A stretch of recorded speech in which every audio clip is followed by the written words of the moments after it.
നമ്മൾ അറിയാതെ തന്നെ ഇവിടെ നടക്കുന്നുണ്ട് ഇത്. ഇപ്പോൾ നമ്മളിത് എറണാകുളം സിറ്റി എന്നാണ് പറയുന്നത്.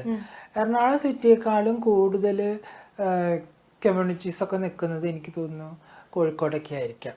കാരണം എറണാകുളത്തെക്കാൾ മുമ്പ് സെക്സ് വർക്കിംഗ് ക്രൂസിംഗ് സൈറ്റ് ഉണ്ടായിട്ടുള്ളത് കോഴിക്കോടാണ്, തൃശ്ശൂരും ഓക്കെ.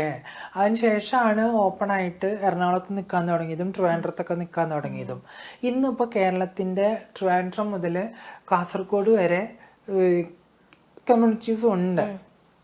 അവർ ചുമ്മാ ഒറ്റയ്ക്ക് നിന്നാൽ ഇതുണ്ടാവില്ലല്ലോ.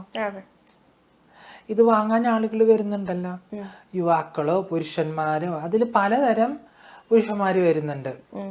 വിവാഹം കഴിഞ്ഞവരുണ്ട്, ഭാര്യമാരുള്ളവരുണ്ട്, കുട്ടികളുള്ളവരുണ്ട്, 2 ഭാര്യമാരും 3 ഭാര്യമാരുള്ളവരുണ്ട്,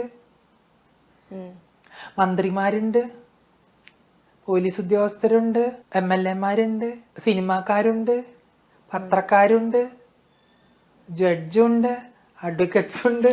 എത്ര പേരെ കോണ്ടാക്ട് വേണം നമ്മുടെ കയ്യില്? ഇവിടെ നിൽക്കുന്ന ഓരോ കമ്മ്യൂണിറ്റി മെമ്പേഴ്സും ലക്ഷക്കണക്കിന് രൂപ ഉണ്ടാക്കുന്നുണ്ട്. ഈ ലക്ഷക്കണക്കിന് രൂപയൊക്കെ നമുക്ക് നോക്കണമെങ്കിൽ അവരുടെ ഗൂഗിൾ പേ ചെക്ക് ചെയ്താൽ മതി, ഏത് അക്കൗണ്ടിൽ നിന്നാണ് പണം വന്നതെന്ന് അറിയാം, ഏത് മഹാന്റെ കയ്യിൽ നിന്നാണ് വന്നതെന്ന് അറിയാം. ഈ മഹാന്മാരാണ് ഇരുന്ന് പറയുന്നത് ഇങ്ങനെയുള്ള സംഭവങ്ങൾ.